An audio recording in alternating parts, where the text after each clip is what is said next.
Peut-être un petit bilan en quelques mots de ce mercato. Voilà, on s'était vu il y a quelques mois avant. Ouais. Ça y est, c'est terminé.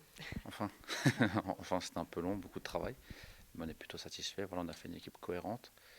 Euh, on a vendu les joueurs qu'on devait vendre pour diverses raisons. On a pris les joueurs qu'on devait prendre. On a réussi à renforcer même au dernier moment avec Terence Kongolo et Cheikh Oumar Diakité.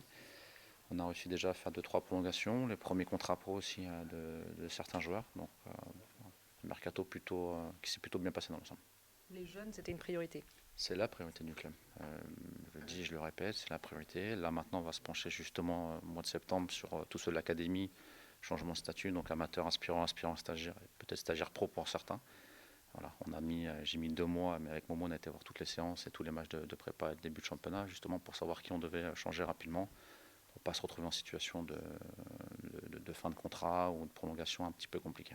Votre recette, entre guillemets, pour le mercato, voilà, on en parlait tout à l'heure un petit peu. Est-ce que la méthode que vous aviez présentée a payé? Pour le moment, oui. Maintenant, il nous faut encore du temps pour mettre encore un peu plus en place notre méthode avec Julien, ce qui est data, ce qui est scouting aussi. Alors là, ça a été beaucoup de travail. On n'a pas beaucoup dormi pendant 2 mois. Mais voilà, on a trouvé les joueurs qu'on voulait, que le coach et le staff souhaitaient aussi. Ça a été le plus important d'avoir la validation à chaque fois sur chaque dossier du staff et du coach notamment.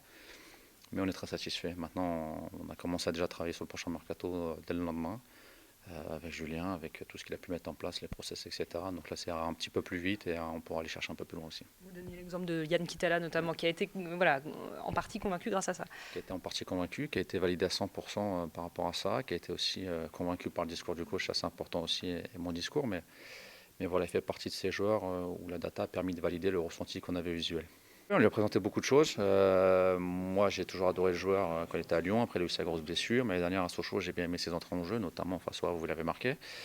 Et puis d'ailleurs, on a fait des recherches avec Julien et Momo sur comment lui amener le projet, avec le coach aussi. Donc, on lui a présenté ses qualités, ses défauts, ce qu'il pouvait apporter à notre équipe, ce qu'on voulait qu'il fasse quand il jouait devant avec nous dans notre système de jeu.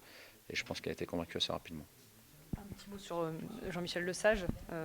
Quel sera son rôle voilà, ce n'est pas un coup de com', vous avez dit. Non, c'est pas un coup de com', c'est voilà, consultant sur les attaquants, donc des pros jusqu'au centre de formation U17 minimum, peut-être un peu plus si on peut. Apporter son expertise, son expérience, son ressenti aussi de travail devant le but, essayer d'amener nos offensifs à être encore meilleurs. Ils ont pour la plupart des qualités naturelles assez incroyables, mais ils n'ont pas encore ce rôle de tueur et de finisseur. C'est ce qui s'achète cher dans le foot, c'est ce qui est le plus compliqué à avoir. Mais Jean-Michel, j'ai bon espoir et je suis convaincu à 100% qu'il pourra leur amener la recette et les petits détails qui marqueront beaucoup de buts chez nous. Comment ça s'est noué cette histoire avec Jean-Michel Lesage? Bah, nous, on se connaît depuis très longtemps, hein. On jouait l'un contre l'autre il y a plus de 20 ans quand j'étais dans un autre club de l'autre côté du pont. mais après, on joue ensemble aux variétés depuis quelques années, on se voit régulièrement, donc on a souvent discuté du club, même avant que j'arrive ici. Et il m'a toujours fait part de son amour. Les gens qu'on a en commun me disent toujours voilà, son rêve, c'est de revenir au club. Donc c'est chose faite. Maintenant, il n'y a plus qu'à lui de se mettre dedans et nous apporter tout ce qu'on attend de lui. Ces matchs là où effectivement il y a eu beaucoup d'occasions, peu de tirs cadrés, etc. Ouais. C'est là où vous allez l'attendre aussi Oui, oui, bien sûr, chez les pros, mais aussi au centre. Parce que pour ceux qui regardent les matchs du centre, on a un peu le même souci, c'est-à-dire qu'on se crée beaucoup de situations, mais on finalise pas toujours bien les situations. Donc voilà, comme je disais tout à l'heure, marquer des buts, c'est le plus difficile dans le football. C'est pour ça que les attaquants sont achetés très cher et payés très cher. Mais voilà, Jean-Michel avec son expertise et les retours vidéo et sur le terrain, ce qu'il va leur montrer comme exercice, dans telle situation, il faut frapper de telle ou telle sorte. Je suis convaincu qu'ils l'écouteront et ça sera tout bénéfice pour eux et pour nous aussi. C'est son passé au WAC et ses performances avec le WAC qui le rendent crédible, audible par tous, par les pros comme pour les jeunes?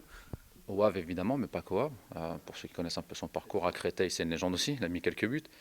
Mais c'est son expertise, moi, avant tout, que je prends. Après, le fait qu'il ait été formé ici, qu'il soit adulé par les supporters, voilà, c'est lui rendre à lui ce qu'il méritait aussi. Plutôt qu'un coup de com', c'est déjà lui faire plaisir à lui, qu'il puisse rentrer à la maison.